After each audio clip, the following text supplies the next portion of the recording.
What's up, gamers? Welcome to episode 16 of the Business Casual Gamers podcast, the show focused on gamers with jobs, families, and things to do in real life. I am Chris Smoke alongside my partner, Aaron Connick. Aaron, how are you doing today? I'm great. How about yourself, Chris? We're going to talk about a topic near and dear to both of our hearts, so we're going to be a lot better soon. Oh, I will warn you, everyone. This will be a roller coaster of emotion for all of you who have who lived through the 90s and early 2000s. But before we get into that, let's talk about how to get a hold of us. Please visit our website, businesscasualgamers.com. Go to us on iTunes. Please drop us a rating if you like the show. Even if you don't like the show, go ahead and leave us some comments, some constructive criticism. We really enjoy that.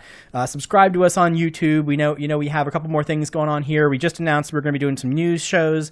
That should happen some point soon. Whenever something interesting and newsworthy comes out, we'll just have to see. We're in a little bit of a lull here, I think, in the industry. So we should see that as the summer wraps up here. Follow us on Twitter at BIS Casual Gamers, at BIS Casual Gamers. That's a good place for us to watch what we're doing. Aaron and I go back and forth on our personal accounts. We cross-reference back to the BCG account. All those fun things are very good. Lots of new content coming. Please keep giving us feedback on things. We actually do have a couple more episodes, some topic episodes. We have some games that have been suggested. We're going to get all of those at some point soon. Absolutely. As well. So thank you for all of those. Yeah, and keep that coming, please. Definitely. We really appreciate that. And so without any further ado, let's talk about our topic of the week. And this is, as I mentioned, this is a roller coaster of emotion for me, for Aaron. It's going to be a great episode. We really hope you enjoy it. Aaron, what are we talking about? So today, we've spent a couple of episodes at this point doing our retrospectives. And honestly, Chris and I have had so much fun doing them. We've gotten some great feedback on them. And we wanted to talk about a company that we've got a lot of highs, a lot of lows, a lot of in-betweens, a lot of longing. Oh, yes, frankly, a lot of longing. The longing is strong. Today we're going to talk about Sega, and we're going all the way back. You know, we've got the logo up there, and Chris, there is no better way to introduce this topic than the trademark Sega. I apologize for that, by the way. Yeah, sorry, but we have to get Chris and I. We grew up. We go. I don't want to say all the way back with Sega because I want to give a little bit of history on the company because it is something that I would almost guarantee predates every single listener to this podcast. Yeah, if you really want, if we have 100-year-old listeners, welcome to the family. We love you guys. We're glad you're listening. Definitely. I'm guessing though that most of our audience does not go all the way back. And, I think most of our audience probably don't actually understand where Sega came from. No, honestly, they don't. And I will say, doing all of the retrospectives, we've done Nintendo, we've done Sony up to this point. I would say for both of those companies, Chris and I both kind of grew up during the era that those companies were really coming into their own, coming into popularity. And even though Nintendo is a much older company and goes back, we talked about some of the history there. Sega is one that really goes far back. Oh, yeah. So go back to 1940, if you can believe that. In Hawaii, it was actually started by a former military member who kind of was trying to cater to people on military bases, frankly, that needed some entertainment. And back then, there were a lot of what we consider coin-operated machines, but a lot of things were focused on what I'll call gaming, gambling, whatever you want to call it. So a lot of slot machines at the time. So really, Sega started as really kind of an importer of these machines and trying to kind of supply to military bases and other establishments where these types of games or machines were popular.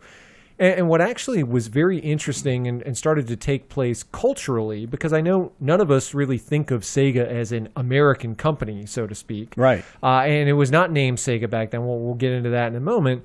But what happened is you started to see a lot of these gaming/gambling machines started to be frowned on in the U.S. public. U.S. has much stricter gambling laws, certainly has developed even stricter ones since then compared to some of the Asian markets.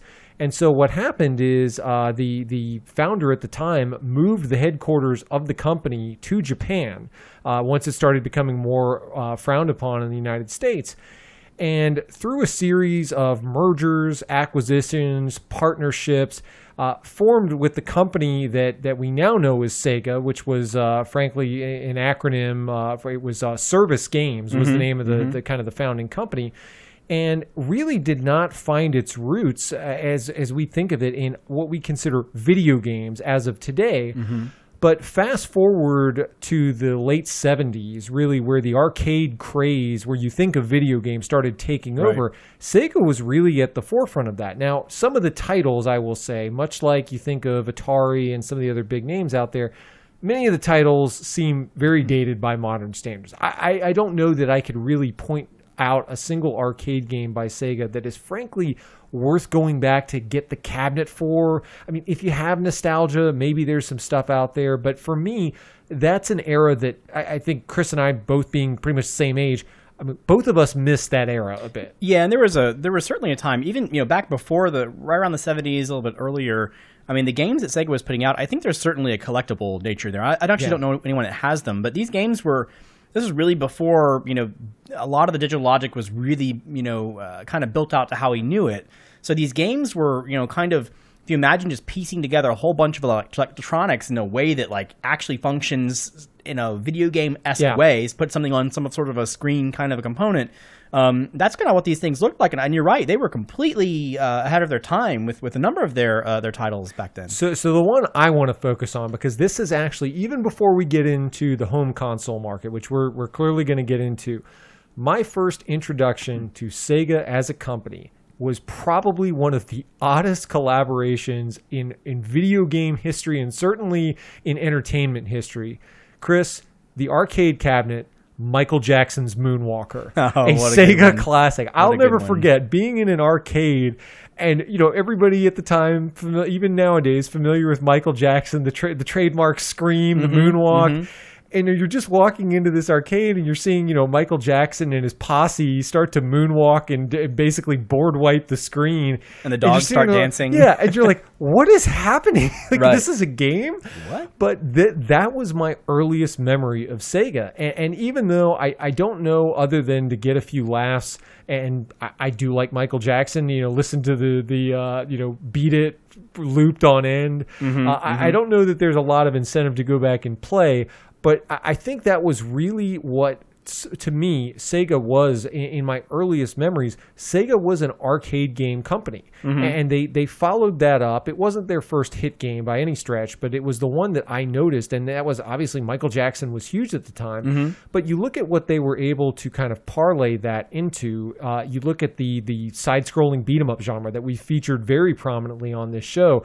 You look at Golden Axe. That was a huge cabinet early on that really, even though I think that we've touched on a lot of the games that I think have kind of gone beyond that in the genre, Sega was responsible for a lot of not just the games, but a lot of the arcade hardware that made a lot of those possible and really pushed the envelope. And so even though I know, and Chris is going to kind of take us through their entrance into the console market, Sega kind of rode the wave in terms of the ups and downs of going in when the arcade market was at its hottest, living through the bust that Atari and others experienced, and then kind of re-emerging in the post-Nintendo Entertainment System era to try their own hand in the console market. So, Chris, talk us through when Sega jumps into the console world. Yeah, and it was interesting because back then, Sega had a couple first forays, I would say, into the console market. I think the biggest one initially was the Master System, which we're kind of not overlooked necessarily, but I think a lot of Sega's history wasn't really deeply rooted in the Master System, honestly. Yeah. I mean, it was, frankly, for me, you talk about the arcade presence of Sega, but the actual presence of Sega in the home console market, and what I think about. I remember talking to a podcast episode recently about going to Sears and watching Altered Beast on the Genesis. Right. They had a Master System right next to it, and it was. I remember seeing it. And remember thinking, it's not so great. I never really got into it. So let's kind of sidestep the Master System a little bit and talk about the Genesis, because it was something. This is really where I think a lot of what Sega did was so inspiring in many ways. And so, it was a, like I said, a roller coaster ride for the folks there, going up against Nintendo. So keep in mind, we talked a little bit of backstory. We talked about how Aaron mentioned Atari. Basically, the video game market was more or less dead prior to the NES coming out here. And truthfully, Nintendo did a very good job about not only revitalizing that market, bringing in Nintendo to look more like a I guess a VCR in a way than a gaming system. And so that is, that was good for Nintendo to come in. Now, what actually happened after this was Nintendo at some point controlled something like 90% of the video game market because they were the only player in town. Atari was out, everyone else was more or less out. And it was just like a $5 billion market back then. This was like late 80s, mid 80s, late 80s, and so on. And so think about Sega now. They have this thing called the Mega Drive in Japan. They want to be able to do something, in the U.S. market. Sega of America has been struggling. They introduced this thing, the Mega Drive, over in the U.S. called the Genesis as its new beginning, new foray into video gaming. Aptly named, yep. Aptly named, right? And so the gentleman Katz, Mr. Katz, who was working as the Sega of America president at the time, really, I think he felt like he was doing a good job. Sega of Japan didn't necessarily think they were a good job, and they recruited a gentleman by the name of Tom Kalinske. And before I say this, I want to actually step back and do an aside here. A lot of what we're talking about today is actually in a book that you should definitely go read. The book is called Console Wars. It's by Blake Harris. It's a relatively thick book, actually great retelling. It's a little bit of a it's not. It has a lot of quotes in it, but the quotes are kind of editorialized in a way, put together in a way that makes it interesting. And so I think that you should definitely go read this book because while some of the things we're talking about paraphrases, this is all in the book. A lot of the stuff is how these companies, how these people, this team started building things and making it big. So now you've got Kalinske coming into this company. He's formerly from Mattel. He'd done some stuff with Barbie, which is kind of strange coming from a toy into a video game market. And now he's charged with trying to make this, defeat this beast, this Nintendo beast. The only game in town. Literally the only game in town. And I think it's fair to say that Nintendo had some fairly unfair business practices they were engaging in. We talked a little bit about it before. But it makes it extremely difficult for any competitor to come into the space. And so if you're a retailer, a mom and pop store, a big store like a Walmart, and you've got the only player in town, Nintendo, coming to you and saying, hey, if you want to play with me, and by the way, I'm the only game in town, you're going to have to sign this agreement that prevents you from stocking any of our competitors, or else we're just going to walk. And, given the flavor where the industry was at the time and the chokehold that Nintendo had on there, a lot of companies had to buckle to that. So now Kalinske, you've got him with this Genesis trying to figure out how to really take this console further. Because, you'll get Nintendo versus the Genesis. Genesis is clearly the winner in many ways. And keep in mind, the Super Nintendo hadn't quite come out yet. So Sega had the better hardware. They were relatively unknown largely in the space. And so what really got them was a gentleman by the name of Yuji Naka, who created Sonic the Hedgehog. Huge game. Huge game. And so with Tom Kalinske, Naka, and all these other folks in the group, really, there's a really nice story to be told in this book about how all this kind of comes together. And long story short, to kind of paraphrase, this is when Sega started rebranding themselves as being cool. And this is when you started seeing Sega intentionally try to portray Nintendo in that kiddie light. Okay, the little kids are going to go in the corner and play with their Nintendo games, but the big boys and the teenagers and the cool kids are going to go play Sega. Yeah, and I think one of the things that, to me, visually marks the evolution of Sega into this kind of new brand. If you look back at the Master System, they had tried to release and develop Alex Kidd as their quote-unquote mascot. And you look back at that, for those of you who even remember Alex Kidd, not a particularly remarkable game, but I think that, to me, once you evolved into Sonic, there were a lot of things about Sonic that, to me, defined the message that the Genesis was trying to bring out. It was fast. He looked like he was kind of in your face. He was cool. Didn't care. He wasn't, the fact that he didn't smile. He kind of had that smirk on his face. It was just something that it showed that, like, this is a console that has some attitude. It's doing something different. It is it's kind of taking risks. It's not trying to follow and do exactly what Nintendo's doing.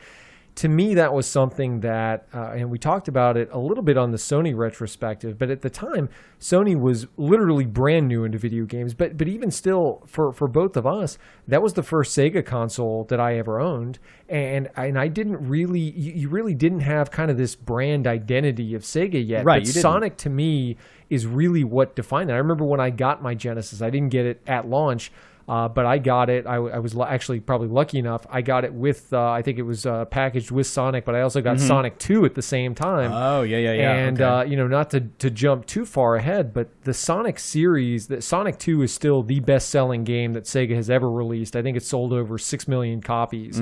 And to me, that whole, the whole lineup of the Sonic games, that was a franchise from another gaming company that if you look at some of the older consoles, nobody else had something that was competing with Mario. And like Sonic, for me, when you look at Sonic, we can argue which game holds up, but at the time, Sonic felt different. It felt different enough from Mario to where you said, there's something here. And that what did. I honestly think I'm not a huge Sonic fan. It pains me to say that. I like Sonic games. I played them to death when I was a kid, but I think that when you really start looking at the real factors of what make a game good, Sonic is good. But I think that difference is what you're talking about. Yes. That was what really made Sonic such a big deal. It was so much faster. It was less. It was more edgy. All those kinds of things, and that rebranding, that resurgence that Sega did back in that time, really helped. Kind of push them along and really started to break open this market. And so we know through history that they were very successful in the early 90s, mid 90s when the Super Nintendo came out, running negative advertising against Super Nintendo, which for Japanese companies to do that was very unheard of. That was different. Genesis does what Nintendo don't. Yeah, and I know when Katz did that when Katz was responsible for that particular advertising campaign, I believe, and one of the things that was, or at least he was in charge during that time, it was something that Sega of Japan didn't really enjoy. And I think when the Super Nintendo came out under Kolinsky, it was a little bit of the same. They wanted to go head to head with Nintendo, and they knew that if Sega didn't do this, they weren't going to make it, right? Because hardware businesses, it was. Ironically, a Nintendo gentleman is quoted by saying the name, the quote is, "The name of the game are the games." And so, kind of putting an emphasis on making sure that software is, and the games themselves are really the most critical part to this. Although you have to actually sell a console to get the attach rate up, right? To sell games, you have to have the console. But we'll get back to how that actually impacts Sega now versus later. Sure. In the 1990s, the early 90s, this was good because Sonic, back when Sonic first came out, one of the most interesting things that Kolinsky did as a businessman, which I thought was just absolutely fascinating, is you've got yourselves this brand new Mario killer. It's a Mario killer. Sure. You do. They had done a whole bunch of testing. They had done a whole bunch of renting out areas and going on this mall spree where they brought kids together in malls. They had them play Super Mario World back to back with right next to Sonic the Hedgehog. And something like 84% of all the kids chose Sonic at the end. Wow. So this is big. And what was so cool about this from a business perspective is that Kolinsky decided, hey, you know what? What are we going to do with this big hit on our hands? We're actually not going to sell it. We're going to give it away. Yeah. And that was what's cool. So, we had, I remember thinking, talk back to that vivid memory I have of being in Sears, watching Altered Beast, which was being packaged with Genesis at the time, and thinking, we talked about Altered Beast before. I'm not a big Altered Beast fan, but let's be honest. It's not Sonic. Or Altered Beast. You're taking Sonic. Let's be real. And so here's a man who, and I'm sure the rest of the team had a lot of play in this. I'm not trying to say that he is the only person at play here, but here's a man or a team who decided, we're going to take this brand new game. We're going to give it away, number one, which is crazy. We have all these Genesis, systems sitting in stock throughout the U.S. with this Altered Beast thing on it. So what we're going to do is we're going to rip all the consoles out of those boxes. Yep. We're going to throw the boxes away. We're going to put new boxes in with Sonic the Hedgehog on it. We're going to throw the game Sonic in there as well. And we're going to sell the units together. And so to get Sonic, you have to have a Genesis. And we're going to make it easy for people to get it. And I think that move was really a part of the beginning of the crushing blow that hit Nintendo around that time. Yeah, and I know some of our listeners, many of you were alive and maybe owned a Genesis at release, but certainly if you look at consoles now, the whole concept of getting a pack-in game at all is still kind of a foreign concept to people, where they're like, well, what do you mean? I just buy a box and I have to buy a game separately, and maybe there's a bundle or whatnot, but or a demo or something. Yeah, exactly. But you don't get, forget just even you don't get a game, much less the AAA. This is the game that you bought the system for to begin with, and it's just kind of given to you. That was something at the time where I know that certainly Nintendo had kind of led the charge on that. But that's a pretty bold move by, just to your point, giving away the one game that you can rely on to sell your system. And you don't know, there's no guarantee that just because they buy we saw this with the Wii, just because you buy Wii Sports does not mean you ever buy another Wii game. And certainly going back to what they had to be thinking at the time, I'm sure that there was a fear that we want to make this hardware that we're going to develop all kinds of different software for. What if people just buy this system as the Sonic machine and never buy another game? That's a big risk. And I do applaud them for kind of betting on themselves that they had something and saying Sonic is going to be the gateway drug for people. If we can get people to play Sonic, they will buy the next game and they will give us a chance. Right. And they started seeing that, the Sonic did its job. That risk paid off in many ways. They had a lot of follow-up developers. And so, keep in mind, Nintendo had spent so many years now getting enemies and crushing the competition that when Aaron, in the Nintendo retrospective, you talked when we talked about maybe it was Sony actually, you talked about how Sony was getting ready in CES. Nintendo was going to come out and talk about this partnership, the Sony the Nintendo Sony PlayStation thing, and the add-on. And the Sony gentleman was sitting in the audience waiting for him to say we're making a partnership, and then no, he didn't. And, flip the script. Right. And so what happened there was that turned, and they had, we talked a little bit, at least in the very, very beginning of the show, when we first started, about how you had some other things, like people who were pirating NES, who actually reverse engineered the NES chip, and Tengen did this, reverse engineered it through some very illegal, I would say, and negative measures. So Tengen hates Nintendo. Sony hates Nintendo, Sega hates Nintendo. Now all these groups are coming together saying, "Hey, you're our enemy of our enemy is now our friend," right? So now we have Tengen ready. They had Sega did a really good job of actually getting Electronic Arts on and making some very, very good EA games, the sports games, very good, strong games, and beyond sports games as well. And now they also have Sony, who is sitting here promising that while Sega's already around this time, Sega's already midway through developing the Sega CD attachment. And so Sony doesn't have much to give there, but they do have software support. And so they really spent a lot of time in getting those games lined up. And you're right. Once people started, Christmas rolls around, people start trying to, you see these negative ads like, hey, you're going to be cool and buy a Genesis, or are you going to, be a lame kid and go play your little Mario game? Right. And look at the speed of Sonic and all this. And that was selling those systems. And I think that was the single biggest thing. I think it's not to be understated, the love, the effort that was put in, the risk that was taken, and the payoff that Sega had at that very moment in time. Like in early 90s, when they had found the Achilles heel of Nintendo, they had started to push through, and now they're set and stable. They're looking at Sonic 2. Yep. They want to build something new. They have this new character named Tails they want to introduce. All this stuff is really cool. Now where do they go from there? Right. And one of the things that, to me, I'll kind of take it in two different directions. Two things that really started to differentiate the Genesis in my mind. One, we talked about it in a prior episode, that to your point, the view that Sega was kind of the grown-up or the cool system and Nintendo wasn't.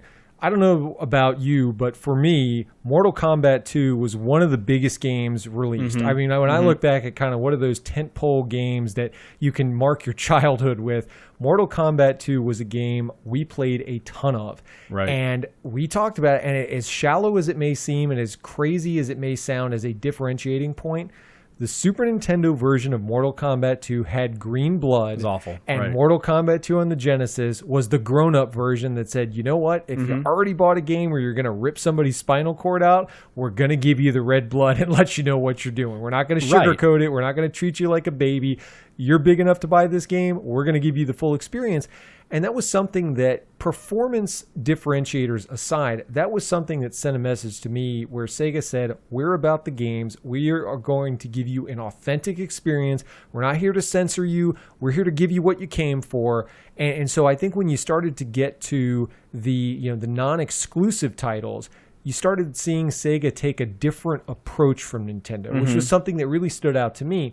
On the other hand, you had, when you look at the Sega exclusive franchises, even though Nintendo had clearly a head start in terms of, I would call it, big ticket franchises that came over from the NES era, we talked about a ton in the retrospective for Nintendo, but you have the Metroids, you have Zelda, you have Mario, even things like Final Fantasy that are coming over and starting to really hit their stride on Super Nintendo.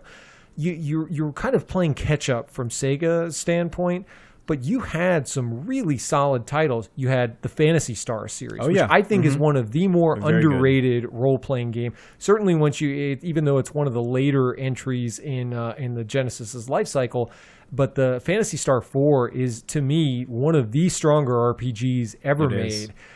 Shining Force, I've mentioned. Streets of Rage 2. By now, if you've been listening to this podcast for any length of time and you do not know my infatuation with Streets of Rage 2, you haven't been listening. You've been going to get Perhaps a sandwich they've been muting it during like bit half of the episode. But Aaron mentions it, just hit mute. Exactly. But the Genesis era, it produced some really, really big hits. And really, when you look at the other consoles that had ever even tried to contest Nintendo up to this point, most of them were kind of one-hit wonder-ish in a lot of ways. You know, there wasn't a lot of staying power there where you said, I think this company is going to be around for another console generation, or they're really going to be able to kind of put up any kind of showing against Nintendo. But I owned a lot of Genesis games. When I look back towards the later part of that console generation, my shelf, maybe not, I wouldn't say it was quite as full with Genesis games as Super Nintendo games, but it was certainly up there, and I was certainly starting to develop that kind of fandom and that loyalty towards Sega that I had spent years before that building up towards Nintendo. And that was something that, looking back at the time, you hit the nail on the head. That had never happened before. Even though this is a time where video games, and there are only so many brands in the market, this is still a new thing. The fact that you could actually get pried away from Nintendo in one console generation effectively, that's a big deal. And I think not a lot of people who grew up outside of that era really appreciate like how tall a hill that was for Sega to climb. Yeah, it really was. And actually, to go back to one of your earlier points about the Mortal Kombat and the blood, what was really interesting when you read Console Wars, again, I tell you absolutely have to go read this book. When you read it, one of the cool parts about this, I think it's somewhat telling, is that when they reimagined the edginess, the new position that Sega would take, certainly Sega of America would take towards attacking Nintendo in this market, and they committed to that edginess, I think a lot of people were very concerned about this very thing. About, I don't want to put things on there that have blood and violence and gore, because remember, the U.S. still quite hadn't made that transition. Right. Mortal Kombat was a big smack in the face for a lot of people, and so they didn't. They have some quotes in this book, and they talk a little bit about the sentiment of people at the time. They said, okay, well, I don't really want this, but this is the brand that we've decided to accept, and this is what Sega is right now, and this is what we have to continue on with. And so, to your point, they knew they would have to take a step into uncharted territory that maybe they're not super familiar with. Something, by the way, that Nintendo would never do. You can tell based on everything they've done, even to present day, they have an idea that they're a toy company. They have these other ideas that they live by, and that's it, period. It doesn't matter what the fans want. It doesn't matter what anyone else wants. And I don't know if it's arrogance. I don't know. Remember, we talked about being tone deaf. I don't know what it is. Or it could just be the fact that they have this vision and this strategy of what they're going to execute, and that's the strategy that they're going to work with, period. Yeah, they are very much we're going to tell you what to want versus, to your point, Sega was out there trying to listen to the market to say, if we're going to have any shot, We need to be in tune with what people want, and if we sell them what they want, they will give us a chance. Exactly. Okay, so now we're at an interesting turning point here, and this is where do we go from Genesis? The tale turns a little sad. Okay, yes. so you know, hindsight's 2020, and I feel bad about this stuff, but this is where it started going bad. You know, that logo I have right behind me, for those of you looking at the video, that Sega logo, that brand carried so much back in the you know, the early 92, 93, 94 range. It was just so cool. And what did Sega do? Well, they decided to come out with this attachment called the Sega CD. And, you know, I actually own 2 Sega CDs right now. I had one. I was lucky enough to get one when I was a kid, because I don't know how I managed to beg it away from my parents, but I got one primarily for Lunar and games we've talked about before, games that are really, really good. But, you know, what was interesting about that decision is everyone kind of knew that there would be some sort of a CD add-on. I think Sega, responding to pressures where they thought, Nintendo came out and said they were going to be partnering not with Philips instead of little did they know, right, instead of Sony, but they knew they were making some sort of CD add-on. They'd already had discussions Sega had with Sony about what they could do in the CD market. They by that time Sega CD was already kind of solidified. But the misstep here, and it's a slight misstep at this point, was that, you know, typically when you think about console editions, add-ons of this nature, I don't think, you know, it's kind of, you know, you have to have a Sega Genesis to have a Sega CD, and Sega CD was extremely expensive at the time. So you're not really going to increase your install base of your hardware by adding, you know, Sega CD. And I know they wanted to be able to say they can add new FMV, you know, new things that are just kind of killer that you couldn't get before, new orchestrated CD quality sound, all that kind of stuff. But Sega CD was a little bit of I remember it being extremely slow in the very beginning. It was extremely expensive. It was very rare for anyone to have one. That's why I actually didn't even know that you had one at the time. Ironically enough, yeah, well, because there weren't too many games for it. But here's the thing. So the add-on nature of it, it's just the beginning of the scariness here. So Sega CD actually did some cool things and some interesting things for the industry. You can argue whether these are all good or bad or not. But you had games like Night Trap we talked about. Night Trap was, again, a smack in the face, a big smack in the face. To the American public and to everyone else, with, you know, they didn't expect this level of, I guess, graphicness or whatever. That was a very controversial game. Extremely controversial game. I heard more about Night Trap than I ever heard about Mortal Kombat 2, as hard as that is to believe. Yeah, and I haven't played it in probably 15 years, but I don't remember it being that crazy. Other than you have girls in nightgowns or whatever. But and I guess there's some bad scenes in there. But anyway. So that was, you know, they had a little bit more edginess there. A lot of the games that came out for Sega CD, the Lunar series excluded, and some of the things that Working Designs had pulled over from Japan were frankly garbage in many ways. Yeah. I like games like Time Gal. I like games like Road Avenger, that were not super classic games, but they are games that were interesting for me to play in the Sega CD. I did enjoy them. But let's take one more step from that end, okay? So now you've got Sega CD. You have a market where, you know, it turns out Nintendo didn't put on an add-on on their Super Nintendo. They're, you know, at this point, there are certainly rumors they're going to go cartridge based for the next system. You know, they're going into this 3D mechanism. You have this Saturn thing in development, but it's not ready. Yeah. So what do? You release another box, Chris. You got to sell another box. That's what the people want. Not just another box, Aaron.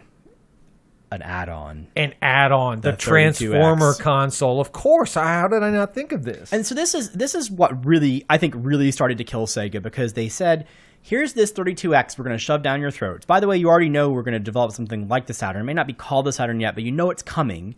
You know it's going to run head up with the N64 and with the Sony PlayStation, which is now coming in because Sony's decided they're going to get into this game. And this is what's so crazy, because the 32X, they rushed it out. They put it out really quickly. They didn't have the software support. There are how many games for the Sega 32X? It's like 20 or less. This was yet another Sega, I will call it, I hesitate to even call it a generation, but another Sega product, let's say, that I just kind of looked at and skipped and said, you know what, I'll wait for the next real thing. Even at the time when, as a kid, you don't really know anything, you kind of felt that rushed nature of this. This is just kind of a stopgap measure. And I just really, it was the first time that it was kind of an obvious cash grab to me, where I just said, I don't feel like there's really enough here to even warrant, even though you're a kid who wants every new thing that you see. I just really didn't have any interest at the time whatsoever. I don't even know that, honestly, I don't even know if it was a cash grab. I think it was certainly a stopgap, a very overt stopgap saying, hey, don't look over here. Look over here. Right. I've got this thing. Stay with Sega. I'm going to re-release some games that you already have on the Genesis that are now, 32X. They're 32 bits. Oh, and if you have a Sega CD, I'm going to create these crazy games that are like 32X Sega CD mashup craziness. And oh, by the way, to run all three of these workhorses, you need like 3 crazy wall warts that like you can't find a way to put together, in some amalgamation to actually get it to work. And so that was really the thing where I think they started losing a lot of confidence, because Nintendo was doing really well, Sony was doing really well, or the rumors were rampant that this system was coming out. Sega wasn't quite ready. And in truth, the Saturn did actually come out before the PlayStation in the US, but in my mind, it's the beginning of a phrase that I'm going to start using from here on out, too little, too late, when it comes to Sega. So, and here's the big killer for Saturn. Okay, so now 32X was kind of weird. People are kind of confused. Okay, you want me to buy this 32X, but then this Saturn thing is coming really soon, but Sony's got some cool stuff too, and whatever. Same kind of thing, by the way, they did in the very beginning. What I neglected to mention in the very beginning was they still actually co-sold the Genesis and the Master System side by side. So you've got a lot of confusion there in hardware. They're repeating it now with the 32X. And as the Saturn came out, the nail in the coffin, honestly, was that Saturn still was abysmal at doing 3D graphics, right?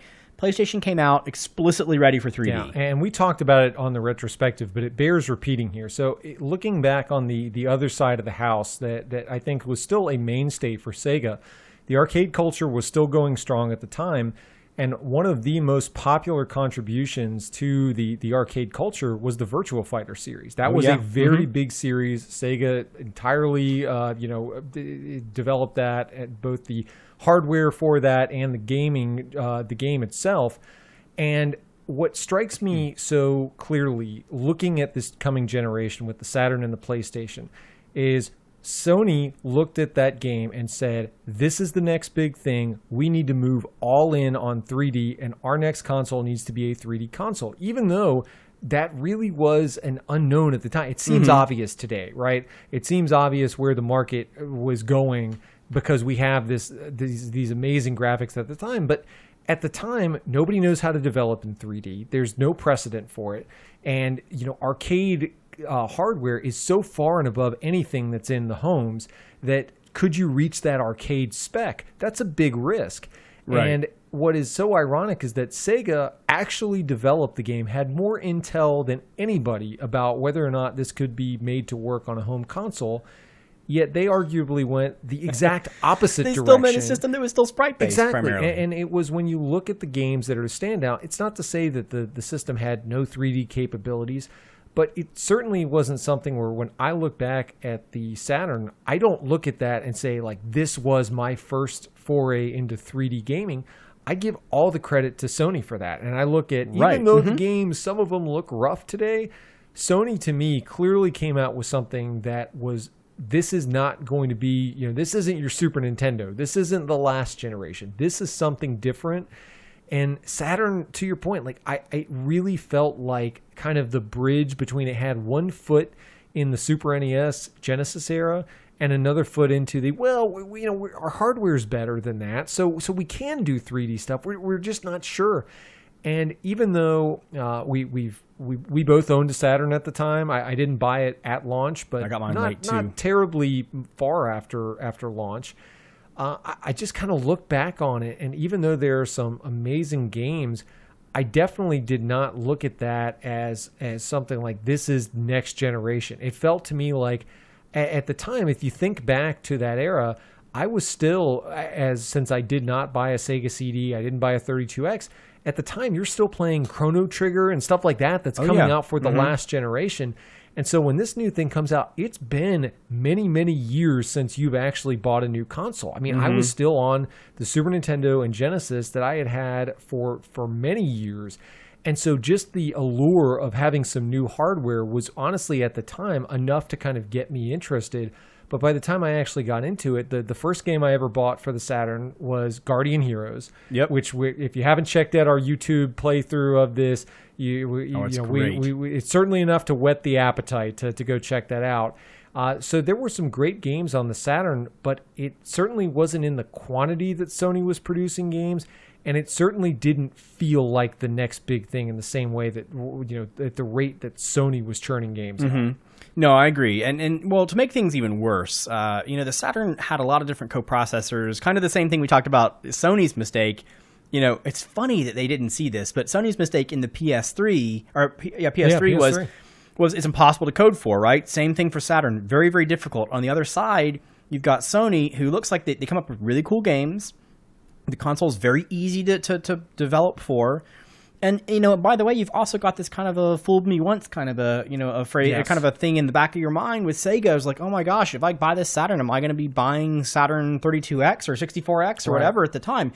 And, I know we talked a little bit about 32X being a stopgap. I know they were super scared about the Atari Jaguar because Atari hadn't really done much of anything. And now all of a sudden they said this Jaguar thing is going to come out and going to be great. It's 64 bits of power. And, we all kind of knew that. Even back then, honestly, you knew that although it is cool and you kind of want one as a kid, you still didn't see too many games you wanted to play. And of course, it kind of never got beyond that. Like what did your Sega Saturn at the time? What did your Saturn collection top out at games wise? Oh gosh, not many. It was like Iron Storm. It was Guardian Heroes. Basically anything that Working Designs came out with. Because I knew Victor Ireland. I say I knew him. I talked to him on Prodigy and some things online, and I really got to know the company, really understood it. I really loved what they were doing. So anything that Working Designs came out, whenever I had the money, I'd just buy the next one.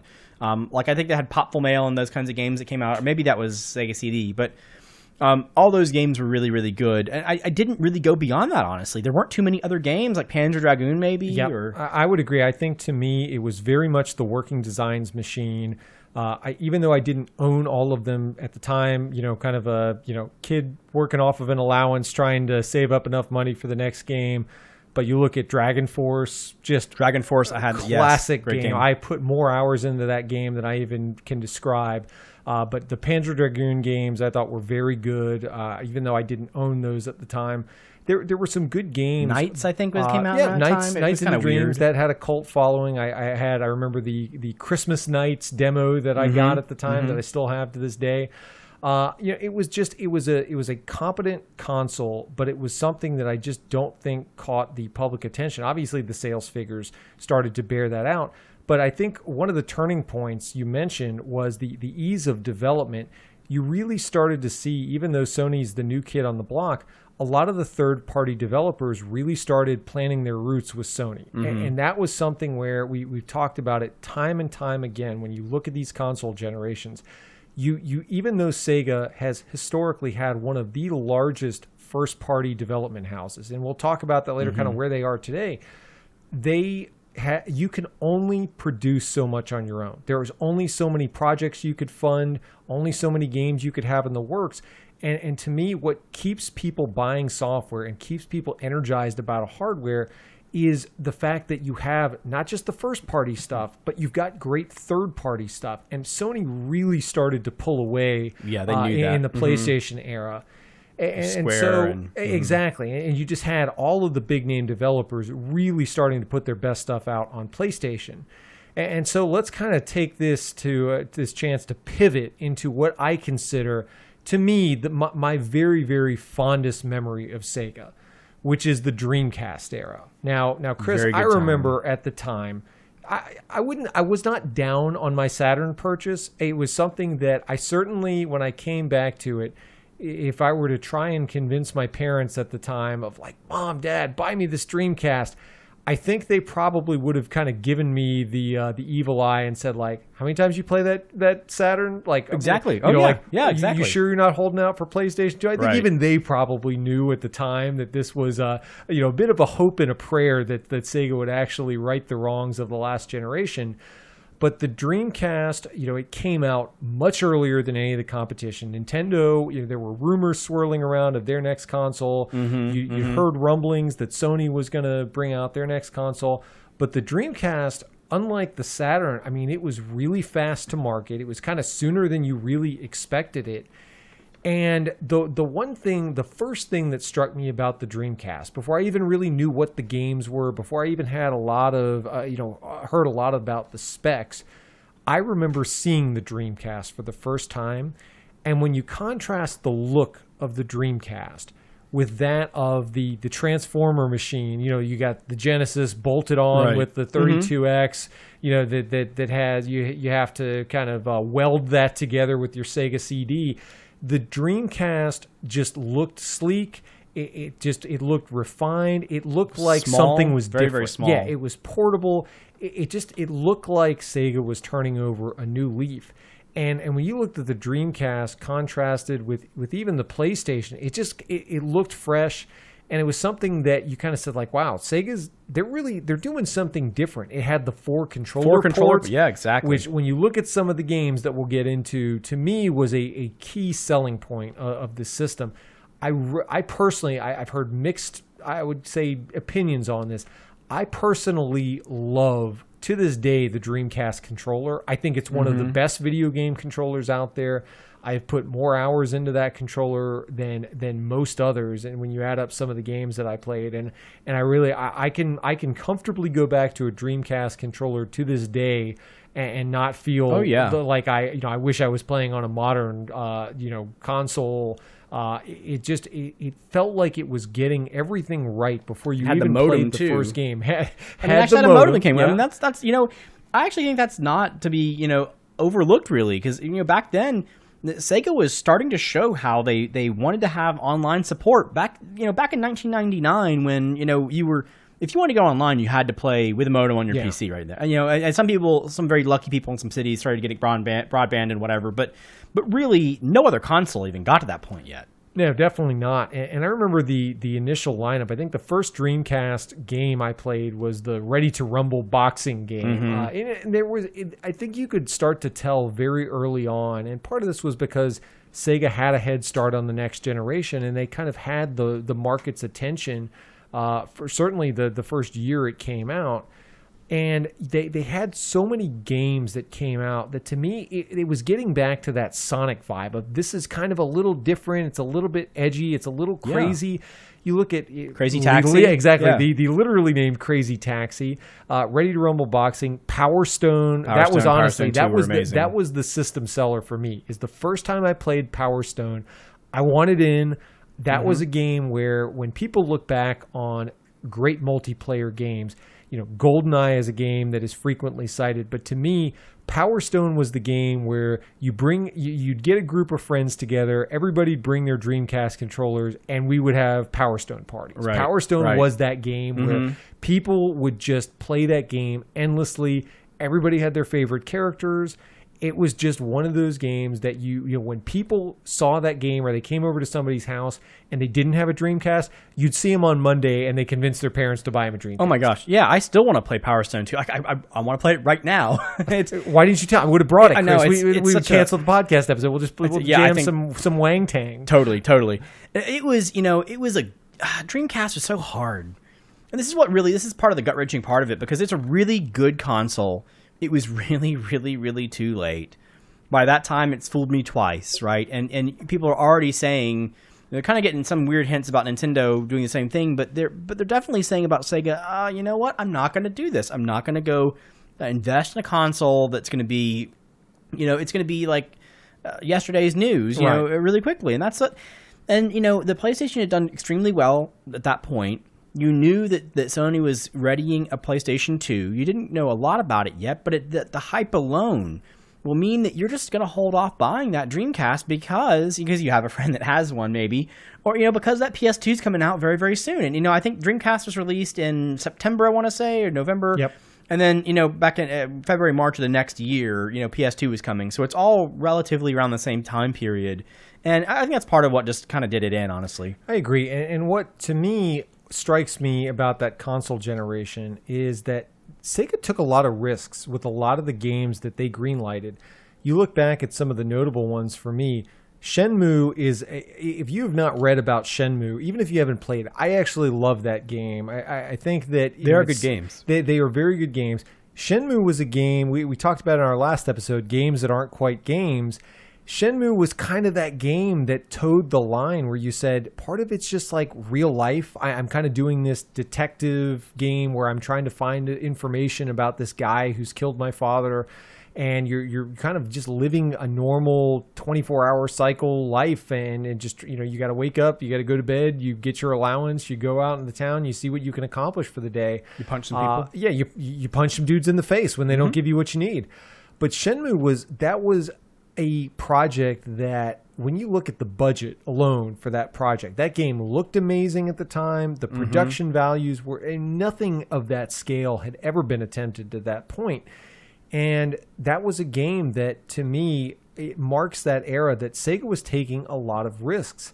You have even peripheral games, right? They're like playing the Nintendo game. They released the game, maybe the oddest game I've ever played. Probably. Seaman. Yep, I knew you were going to say that. Yep. I had a friend that owned that game, and it was kind of one of those things where it's just like this oddity, like you're going to Ripley's thing, right? Believe It or Not, Yeah, right? so where you're weird. just kind of like, what is happening? But I want to play more of this for some reason. If you've not seen Seaman, just go YouTube, search it on YouTube, whatever. It is the weirdest game. You have this little controller add-on with a microphone, and you talk to this little like tadpole thing that grows a human face, and it gets kind of creepier from there. Exactly. And then there were other games that I thought were, in my mind, best on Dreamcast.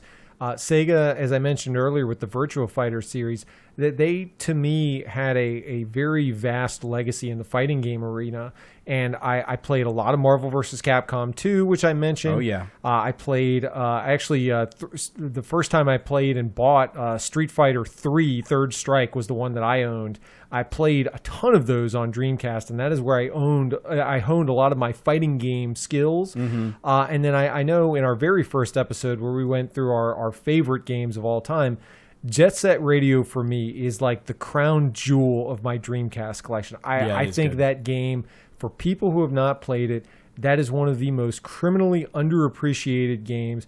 I know that there's been a sequel, but I keep telling people every time the Dreamcast era comes up, if you have not played that game, they have re-released it. You can get it on PlayStation Network. I'm sure you can get it on Xbox Live. That game is worth going back to play. And when good speed run too. Absolutely, great speed run. Great, and when I look at what Sega was doing, even in the face of a ton of adversity, what you knew when PlayStation 2 was announced that this was going to be a big deal. Certainly, by the time you knew it had a DVD player in it, you kind of felt the beginning of the end. You didn't actually know it would be the end, but you did kind of feel like, okay, once Sony brings this thing out, I just don't know that like Dreamcast is going to feel like it's just going to feel old. It's going to be the end of it. Yeah, and little did we know, but by the time PlayStation 2 came out, everything that kind of had been leading up that people suspected might happen did happen. And Sega's fortunes turned for the worse very quickly. PlayStation 2, as many of us lived through, became the absolute de facto console of that generation where everybody owned a PlayStation 2, it felt like. And the Dreamcast, even though I still had mine plugged in at home, the Dreamcast either got sold or put on the shelf for a lot of people, and software sales really just dried up. Yeah, and it was rough. I think this was kind of the life support portion of Sega's lifetime. I think, when you look at where they were, I think they were pretty close to insolvency. I don't know that they actually could have made it. We looked into this a little bit, and one of the more interesting parts about Sega's life there is that there's this gentleman by the name of Isao Okawa who was... back then, I think Sega Enterprises was primarily the primary shareholder was a company called CSK Holdings, and this gentleman was the chairman of CSK. And in order to get Sega out of this kind of a rut they were in, they had decided they made this official announcement: Dreamcast is over, we're done with it, we're going to move on, we're just going to become a software company. We're leaving our dreams behind there. He actually loaned $500 million equivalent to Sega to help pay off some of these loans, and that they had, get them out of this debt that they had accrued over time. And in fact, the interesting part about all this was, unfortunately, the gentleman Okawa died of cancer a little down the line, and on his deathbed, he actually forgave that loan, so Sega didn't have to pay that back. Right. And then he also ended, and this is what I think, I challenge anyone, I could not find anything else about this, so if anyone knows more about this in the audience, please let us know, but I found that what would happen after he died, he gave all of his personal shares of Sega and CSK back to Sega, which was effectively something like $700 million worth of money infusing back into the company. I believe, based on what I found, that is really why we still have Sega today. Yeah. Like, that is the reason they did not go under. They didn't fold and close those doors. And, it's amazing that one man's generosity, who many people thought when CSK kind of started the death grip on Sega at that point was he was just going to come in. They had ousted the president of Sega of Japan, and they were just going to basically say, or Sega Enterprises, and they were just going to punt them out, close the doors, and walk away. But they didn't. Instead, this man very nearly, by himself and through his own will, kept this company alive today. Yeah, and it's one of those things that I don't think gets discussed about Sega enough. I think certainly within the games industry, you hear it discussed, but I don't think anybody really highlights it. Sega is a very proud company, and there is a long legacy there. If you look at the in-house development studios, it is amazing when you look at video game resumes for some of the top names in the industry, how many of them have walked through the doors of Sega. Right. And people, I know that they've got some well-known games, but I don't think people understand, I would say, kind of how they developed talent and enabled people to go out in the market and start the next big studio or head up the next big game. And I think that's maybe one of kind of the unsung reputational things that Sega ought to get more credit for, is that even if they did not, and we'll kind of touch on where Sega goes from here, but even though Sega was coming to a close of an era for them, I think the influence that they left from some of the big projects, you look at Sonic Team, some of the big development studios in-house, those went on to influence the next generation, even if Sega wouldn't really be leading at the helm like they were in generations past. And I think that's an important thing to note. Yeah, it really is. I mean, think about where we would be as an industry, if we would even be a real industry, if Sega hadn't done, particularly Sega America, hadn't done what they did to attack Nintendo back in the day. And arguably, you would say in any competitive environment and capitalist economy, you're going to have some players going to come up with enough resources to try and take on someone like Nintendo. But think about any other industry out there you can in present day, and think about, are there any industries where one company controls 90% of a multi-billion-dollar industry, even back in the 80s? Right? It just doesn't happen. And so there are people, even when you've got like Apple with iPhone, or you've got Google with Android, or Samsung with some of their tablets and their phones and things, when they're controlling 30-40% of the market share of a multi-billion-dollar industry, already competitors are saying, it's a little bit too rich for my blood. It's too risky for me, right? So without Sega and without these risks, that they took on our behalf, they kind of, they kind of were martyrs for us in many ways. If that would have happened, would we have had someone tackle Nintendo? Would they have been successful? And today, fast forward, 20 plus years, would we all just be playing whatever Nintendo wanted to shove down our throats? Right. And it would be just that. Nintendo would continue to build exactly what they want to build, and there'd be no alternative. And I think it's probably naive to say no one would have come in between then and now, but it would certainly be a very different landscape for us. I completely agree. And so where does that leave Sega at this point? So Sega announces, kind of surprisingly, even though maybe looking back on it, it seems obvious, Sega announces that they're getting out of the hardware business, effectively home hardware business. Now, this is also about the same time, and we've talked about it in our arcade episode, where Sega is still one of the top dogs when it comes to producing arcade machines. You look at the House of the Dead series, a light gun shooter game. You look at Dynamite Cop, which is one of, I think, the most underrated arcade games. The Top Skater game. That was a game with a crazy peripheral where you stand on a skateboard as the controller. Right? They still have a huge presence in the arcades. But the arcades are kind of going the way of the dinosaur at this point, too. And at least that's in America. Not, exactly. And that's not the industry it used to be either. Where Sega kind of goes from here is really kind of two different directions. One, they decide, even though they're exiting the hardware business, they decide and they keep really all of their in-house gaming development operations. So they are still a large publisher and developer of games. Two, one of the things that certainly for our U.S. listeners, probably don't appreciate this, but they were one of the most popular developers and manufacturers of pachinko machines, which is very popular. I'll call it a gaming hobby overseas. Mm-hmm. And Sega is one of the top dogs in that industry. And so when you kind of look at the path forward to them, they are a primarily pachinko-focused company with a large video game development arm. And it really, I would say the next several years, now this is like 2001 when all this starts happening, I really feel like Sega in a lot of ways fell off the map for me.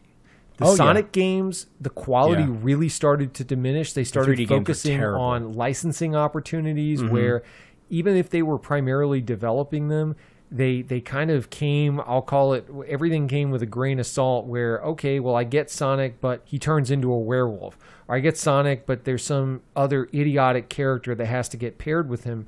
And it really started to feel like they were grasping at straws, and that it kind of felt like they were just drying up as a company, and that even the brands that they've spent so long developing, it just felt like there was nothing there. And this game company that was really, they were staffed up to be one of the larger game developers out there. It felt like they were just running out of gas. Yeah, and I think, speaking of the Sonic piece, I think Sonic CD was probably the last really good, in fact, arguably one of the better Sonic games of all time. Sure. With Sonic 2 being another one extremely good too.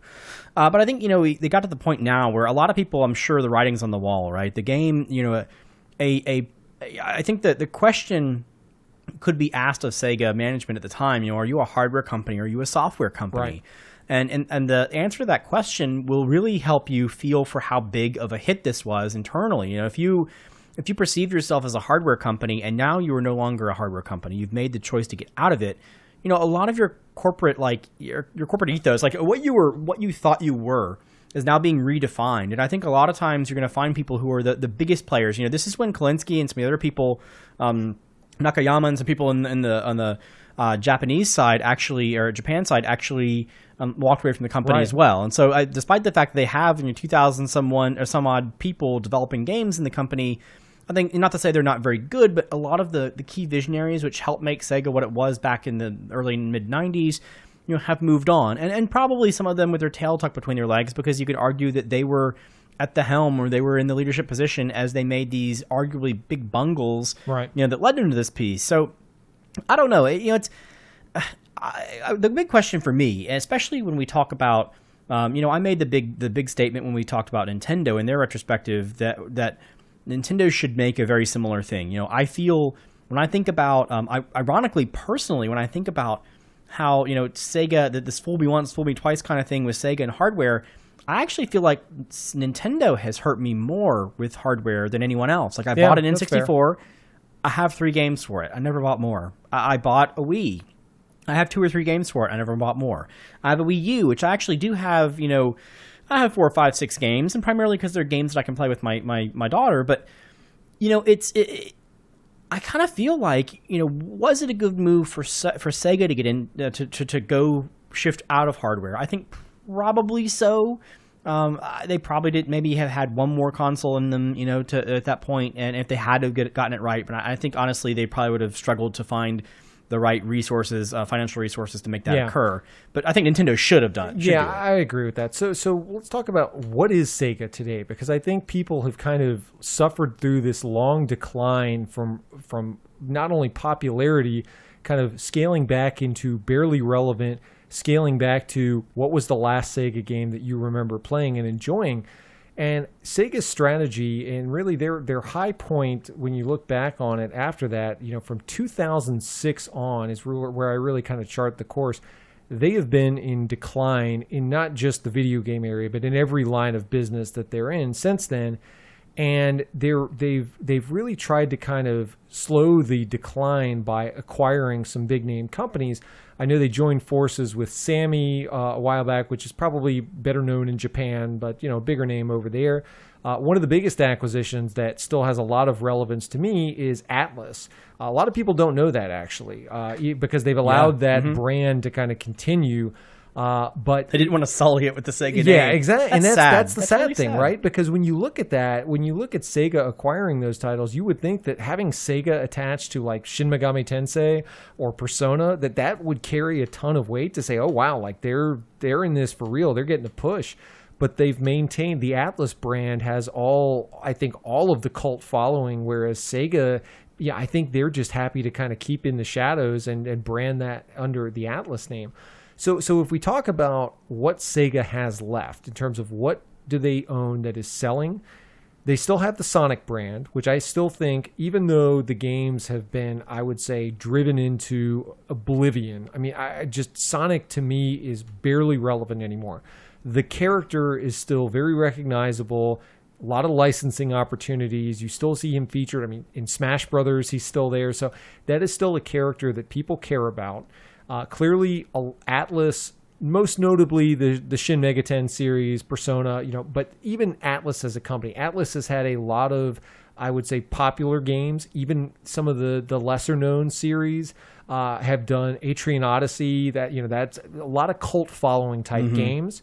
And then the Yakuza series. That is a very big seller for them in Japan. I've played many of the games in the States. Those are kind of some of the big pillars of what's left at Sega.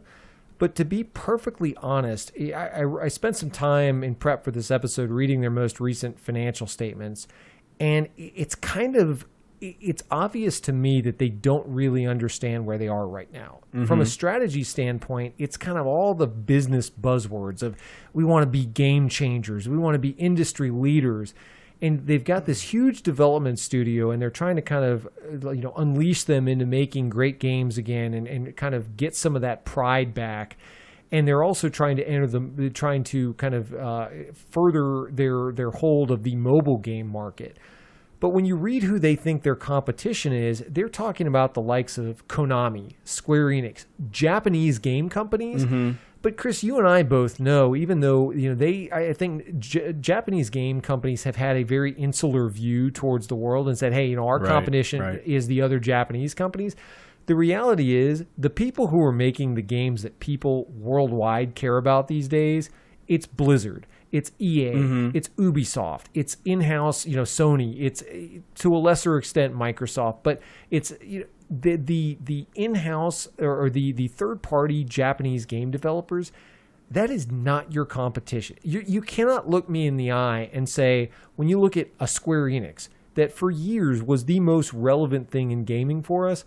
Right now, they are less than a little over a month away from releasing a Final Fantasy game that should be the biggest thing ever that they are struggling to convince fans to even care about. I mean, it is that dire. So if you're going to measure yourself against a company like this, to me, it's like you've already lost because you're measuring yourself against the wrong benchmark. And so in my mind at this point, if I'm Sega, and if they haven't explored this and there is a Sega executive listening, I would honestly implore you, do not leave your office today. I would honestly contact, whether it's an investment banker or somebody, I would honestly entertain selling off the entire development studio, licensing all of my brands. I would look at different ways to offload this entirely because I do not think that there is a path back for them. They are not they don't have enough money to throw at the problem because they are still kind of reeling from the declines in all of their other businesses. And I just really don't see a path forward to them. And what I fear is that, let's just say, fast forward 5 years from now, Chris, where the financial resources dry up, you don't have another person in the company with $500 million to miraculously drop upon you to save your problems. I could very easily see a situation where Sega kind of finds itself having to fire sale everything they own and just kind of offloading Sonic, offloading Atlas to somebody who won't give it kind of the tender love and care that we would come to expect. And as a fan of Sega and as somebody who has really appreciated a lot of the properties that they've helped develop over the years, I really want to see them kind of go out on a high note and really make sure that they place some of these key franchises with somebody who can actually take them into the next generation.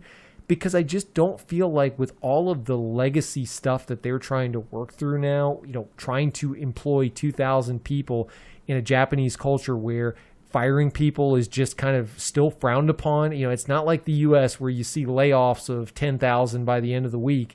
This is a very different culture, and I just do not feel like Sega is really equipped to come back from this. Yeah, it's funny you should say that because we actually didn't talk about this prior to the episode. So I actually have, I was thinking about this as well. So if you put Chris in charge, for all those Sega executives out there, put Chris and Aaron in charge. Let's do this. We'll fix it. No, I think you're right. I mean, so granted, and I'm going to hand wave against some of they have investors, of course. They have shareholders and all these folks that they're beholden to in many ways. But this subsistence kind of living they're working with right now is not going to work. I agree. But what do? I think you're right. Number one, you cannot steer a 2,000 plus person ship. You cannot have the agility you need to do well, do extremely well, and be that leader that they want to be, and that mission statement they have with what they have now. You're right. What do? Number one, go ahead and like you said, license off a lot of the things they have that are not well-known Sega icons. And that may only mean you keep Sonic, you keep Knights, you keep little small like Echo the Dolphin. I don't know. You keep small pieces of IP that you understand and they're recognizable. Because here's the funny part. Despite the fact that when people mention Sonic the Hedgehog, a lot of people groan these days, they still listen. Just like this new Sonic game, this Sonic Mania or whatever they have. Right.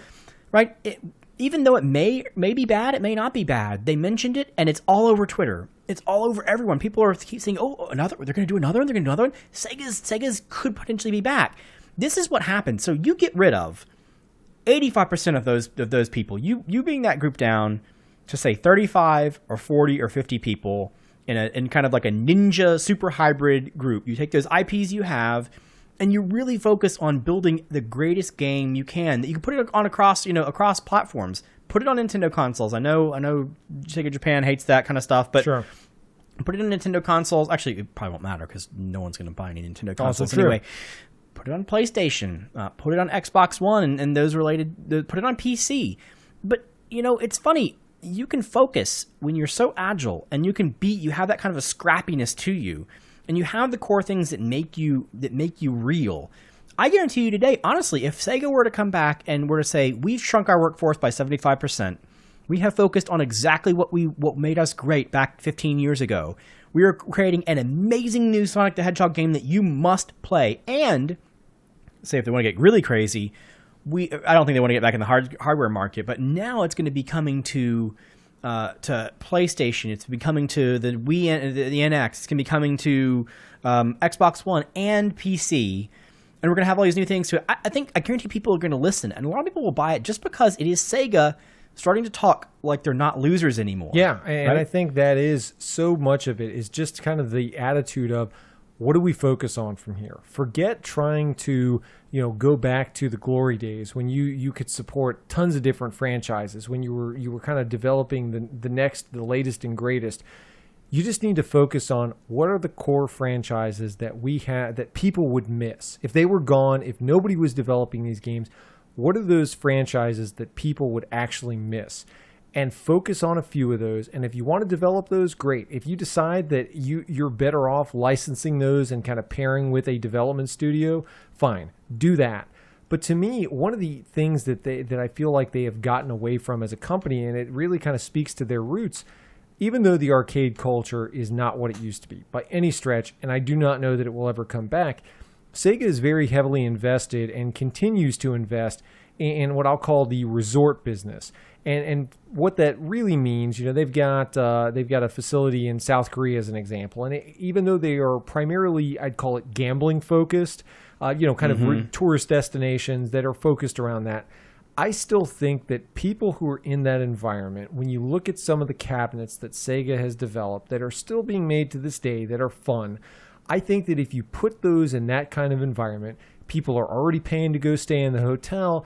they're already buying drinks, they're already buying food, they're gambling, whatever. That is a place that you can introduce a product, a gaming product that can get somebody hooked to say, you know what? Maybe there's something to this, and maybe that is they get exposed to the brand, whether it's Sonic or otherwise, and they go back and they say, you know what, maybe there's something to this Sega company, and maybe I need to take another look at this, because a lot of the people who will go to these places, we've talked about it on past episodes, that there are so many people, there is such a large percentage of the population that plays games in some form. If you were missing this opportunity to expose people to your best franchises, why do you even have a game development company? To me, that is just so obvious that every one of these resorts, I'm not saying they need to kind of make it all Sonic all the time, and you're saying you have Sonic bed sheets in your hotel room, but I do think that's something that people associate with the Sega brand that they miss, and that they would be happy to be exposed to again. And I really do hope that if Sega's strategy is to move further into this resort area, I really do feel like they are in a unique position to kind of double down on that arcade hardware, or at least start to reintroduce some of the classics and let that be an option that people can come back to and enjoy again. I don't know. I might kind of disagree with that, honestly. It's a very valid point. I think it is a good strategy, but I'm thinking, for me, for a company whose mission and whose mission statement and whose competitors are self-listed as Konami and Squaresoft or Square Enix, video game companies, why in the hell are you making pachinko machines? That's a fair point. Why are you making these things? No problem. It's a revenue source. No problem. Spin it out. Get a tailback on there to drive revenue or whatever, but make Sega a video game company, because I don't care who you are. I mean, they're probably in Japan, fine, but let's think about outside of Japan, right? Sega is not known as a kind of these kinds of casino game company, right? So get the money out of that, and you're right, probably play to that angle a little bit. But I would also argue that really the big thing is make Sega a gaming company again, make them actually roughly equivalent, but smaller and more nimble than the other big name games that stay, the SquareSofts or whatever, Square Enix, that stay large just for the sake of they're already large. Make some big cuts, slow it down, tighten the belt, build that razor's edge and go after it. And I swear, I tell you what, I cannot tell you, if this Sonic game is really good, people are going to be really excited about it. But here's the problem. Even if the Sonic game is really good, you still have a 2,000 person company, and 2,000 people did not make, and certainly a Sonic game cannot sustain that 2,000 person company. So you got to get more lean, right? Yep. And that's what I think they're going to end up, I hope they end up doing that kind of thing. Regardless where they go with, some hybrid of what we're describing or something else, they do have to do something, because it's sad. I have that. I keep pointing to this logo on the Sega logo on my back here alongside Nintendo. And, it is something, it is one of still, I'd argue, one of the more recognized brands in the world that is just underutilized. Yeah. And whether you use Sonic or not, that Sega logo means something. I still get excited to this day when I see that Sega logo come up, and when I see Sonic go back and forth or whatever, when they publish games or whatever, I still get excited, and I still get that tinge of hopefulness. Oh, cool. Honestly, if Sega were to put out a console today, I would probably buy it just for the heck of it, because I want them to succeed. I want them to do well. And there are hundreds of thousands upon millions, I think, of people in our area who have a little bit of disposable income who will take a risk on Sega if they make the right pitch to us. It's been 25 years, hard as it is to believe, since Sonic 1 graced my living room. The fact that we are still talking about it today tells me there is something there. There just is. Exactly. And I hope, I do certainly worry, and I think this is kind of part of it, where, to your point, they are holding on to the part of their business that is paying the bills. And while I respect that, it does not allow you to focus in a way that lets you move into the next generation. And really, like you said, if you're going to be a video game company, great, be a video game company. But you can't have one foot in and then the rest of it hedged and putting all your financial resources behind developing stuff for a declining market. And I'm very curious to see where they go from here. I certainly wish them the best. All I can do, here's how I'm helping. You want to hear how I'm solving the problem, Chris? On Valentine's Day of this coming year, we will be getting the greatest Valentine's gift that I have ever received in the form of the Persona 5 Special Edition, Chris. Oh my gosh. Let's be honest. It is maybe nice. Sega's greatest gift to me. I'm doing my my part. gosh. I'm buying the swag, okay? I'm buying the swag edition. I would invite anybody to do the same. I'm putting my, what is it, $90 up? I'm putting my money up. So I'm going to ask you. There's not a $200 version with like a golden statue or something? I have not seen it listed yet, but if it's there, I'm interested. I'm willing to listen. So for all of you who miss Sega, all of you in the audience, we'd love to hear any fond memories that you have. Would certainly love to hear what you're doing to keep the Sega Battleship afloat.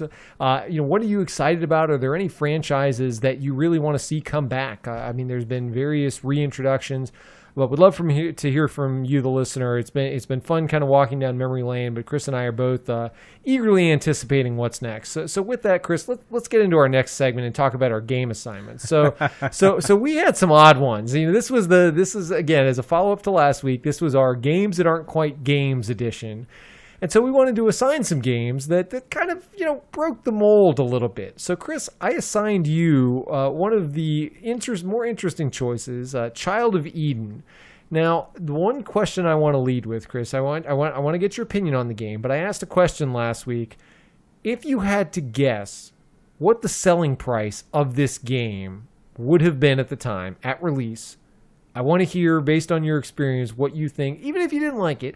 What do you think that game could have sold for? 27 cents? You would be mistaken, but we'll go with that. I'm sure I'm close. Very 35 close. cents. Getting warmer. Order of magnitude off. So you're telling me you loved it and you wanted the $90 swag edition. Is that what I'm hearing from this? I'm telling you that I'm not sure I'm your friend anymore. Okay. That good, huh? That good. So I'm off the podcast, huh? Oh, my God. Okay. We talked about, so it's the funny part, when we talk about Persona, it's funny that we just preceded this Persona because... Is this because of Bravely Default, Chris? Is that what this is? Yeah. I think you're getting back at me, seriously. This is one of those weird things because this game, I've never done hallucinogens in my past. I feel like I might have done them now playing this game. It was the weirdest thing I have ever seen, and I played a lot of games. It was my wife. It was funny because I put it in. I was playing it downstairs because I had my PS3 hooked up down there, and my wife was on the couch next to me reading, and she's like, "This is creepy." Like, he kept saying this. Like, there's this random girl, Lumi, right? And she's kind of creepy, and she keeps like showing up in the background, and I don't know if this is good or not. So let's. I was always taught in my business career, let's start with a compliment sandwich. Let's begin and end with something positive. I like that. Let's do that. The positive, it's colorful. Yeah, and I'll unique. give it that. Okay, let's get to the negative now. Yeah. No, it's. I didn't play with PlayStation Move, so that could have been a big problem here. But I also found that it was interesting. I had no idea what was going on. I played through the first level. I think I beat it. I thought I beat it like 4 or 5 times. It just never would end. Took me 11 minutes to beat the first one. I have no idea what was going on. That Lumi kept showing up or whatever. Number one, another gripe that I'll have is like the intro for a new game. Like, I couldn't get by it. I just staring at Lumi in this flower field with flowers and stuff. I don't get it. And I know with the compliment sandwich, I'm supposed to actually have another compliment in the end, but I don't have one. Yeah. One thing I will say though that was so fascinating about this, and this is back to the Persona thing, is I looked it up at the end of this game. I stopped and I was like, okay, I couldn't be completely off base here. What do people think about this game? And it's getting 8s and 8.5s and 80% and all this stuff. And I thought, oh my God, is this another Persona? Right. People actually enjoy this game. Yeah, and it's interesting because I remember reading at the time in the kind of the development log, the whole reason that Lumi and the intro was put in the game, and I heard discussion from the developer. Someone lost a bet? Well, that could be it. Maybe they didn't tell me the truth, but they were basically saying, we just need some kind of jumping off point, some arbitrary, like, let's give people some context into what they're about to do. That was context? Yeah, I was about to say, I'm What? like, hallucinogenic experiences may not be the context that most people are hoping for. I will tell you, like, looking back on this game, I did enjoy this game in part because it was a very brief experience. I really enjoyed the music in that game. Not brief enough. I'm sorry. Okay. No, this is fair. This is certainly fair commentary. I kind of expected one of two reactions: either hey, kind of cool, different, or just burning hatred, which I think is clearly the side that it has come on. So the funny part about this was, and I'm not kidding, at the end of this, I pulled the disc out and put it. Aaron let me borrow it, so I put it in the case, and Christina was like, "Let's just go destroy it." And I was like, "No, it's Aaron's. I can't do that." But note that it would have been destroyed. Good looking if out, it were Chris. mine. Good looking out. It's funny. So you're telling me you would not have paid the $40 retail price for this game upon release? I would have paid you $40 not to play it. Oh wow, hey, I think we just found a new business opportunity on Business Casual Gamers. You shouldn't tell our listeners this, Chris. They're going to start assigning all kinds of crap. No, I played a lot of bad. I don't know. I know I'm being really harsh in this game. I just didn't understand it. I mean, I tried my best. I played the first level twice because I died the first time. I don't know how that happened, but it was just. I felt like it was degraded to me, like pushing random buttons. I didn't even know the boss thing, the first level. Like, I don't know if I was supposed to hit X to do it one way or do the little pink shot or whatever with square. I just smashed all the buttons and its life went down and eventually it died. I'm like, okay, whatever. I love hearing your opinion about this because I honestly think there are as many people out there who probably had the exact same experience, read the same reviews, and said, I don't get it. Am I crazy? Are they crazy? Are all of us crazy? I've now played this game. Can I even pass a drug test now? Because I feel really like I'm on something. Dirty. So with that, maybe let's transition into my game, Chris, because I may be able to one-up you on this. So I played PixelJunk 4am, which I honestly described it on the last episode. I had zero context for this game whatsoever. And I kind of approached this under I know it's a music game, and I think I think it is a game. That's pretty much the jumping off point I had. I downloaded this game, didn't read anything about it ahead of time, and as I go to press the tutorial button, which, seems like a reasonable thing to do when you have no idea what you're about to do, it tells me that I need to connect my PlayStation Move. And literally, I can't probably utter the words, it's a family show, that I uttered at the time. The fact that they did not disclose in big, bold lettering, you will need the peripheral that probably nobody has in order to experience this game. I honestly cannot believe. And I debated, honestly, Chris, after that happened, and I went through all the menus to try and see, like, okay, how do I get to even play? Right. And nothing happened. There literally was nothing that I could get to function unless I guess I had a move. And I really debated, like, okay, let me go online and do some research. Am I doing something wrong? Is there a way to play it with a controller? But then I just finally decided, if it's this hard to just figure out if there is even a game to be played, that probably is all I really need to know. Like, I don't need to go further. So ironically, I kind of pivoted during this time, and as I was waiting, I was stuck at the house. I have some work going on around the house. So I had decided to play on my phone. I'd heard about it. For those of you who have ever played the card game Magic the Gathering, Chris and I go way back with this. And so I downloaded an iOS version. It is called Magic Duels, and it's kind of like an intro version to the game. I actually, since I was killing time as I was waiting for the game to download and whatnot, I was playing this on my phone, and I really had a great time with this game. I've been recently back, kind of casually dipping my toe into the game, and I really had a lot of fun. I feel like this was a very good beginner game, or even somebody who's been away from the game for a long time, as both of us had. The interface was good. It had some really cool pre-constructed decks. It gives you a chance to play all the new sets. I thought they did a really good job making something I could just download, free to play. If you want to spend a ton of money kind of cranking out packs, you can certainly feed the urge to do so in digital form. I would say for those people who are a little bit more in-depth with the game and want to go a little bit further, there is I'll call it a more fully featured Magic the Gathering online that is very popular among the hardcore community. So it probably, if you're really looking to kind of get in the deep end, I think that's probably your better bet. But I think for somebody who just kind of wants to play the game and just have it accessible, I would highly recommend this game. Again, no investment. It's free, unlike the 35 cents that you may be willing to avoid my assignment at all costs. I do think this is one where it's tough to beat free. It's really sad when we have an assignment of a non-game that is such a non-game that you actually had to find a different game to play instead. Very fitting, right? This is a weird week, Chris. What can I say? Gosh.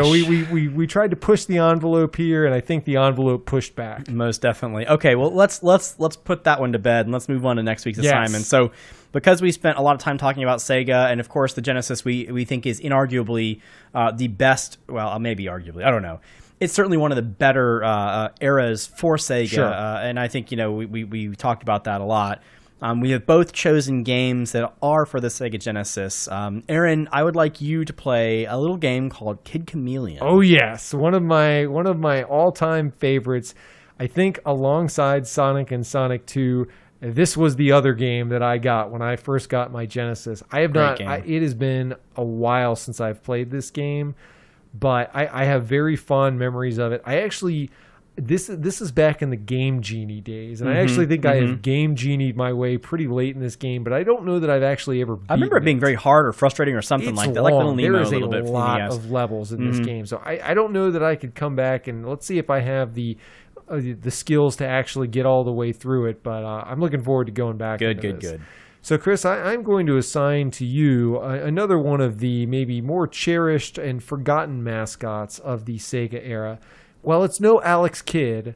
I will be assigning you Earthworm Jim. Yeah, Earthworm Jim, one of my favorites of that era. Chris, better on the Genesis than Super Nintendo. Yes, I would agree with that. So, for those of you who have not played that game, one of the absolute standouts. I hesitate to call it one of the mascot games because I don't know, much like Crash Bandicoot, as we've talked about in the past, it was kind of a one and done in terms of after the Genesis era. You didn't see a whole lot of Jim after that. Yeah, they pushed it pretty heavy. I remember the creators talking about it a little bit, but I think I remember playing it. I want to revisit it again before I comment on it, but I think it will be a very interesting discussion. Absolutely. So with that, we really appreciate you all listening. We hope you've had a fun trip down memory lane. Love to get some feedback from you on, again, any memories you've had. If you could explain to us what the heck we just played this past week, that'd be great too while you're at it. But with that, exactly, we're gonna bring episode 16 to a close. We'll be back with you in 2 weeks. We look forward to seeing you again soon. Thanks all.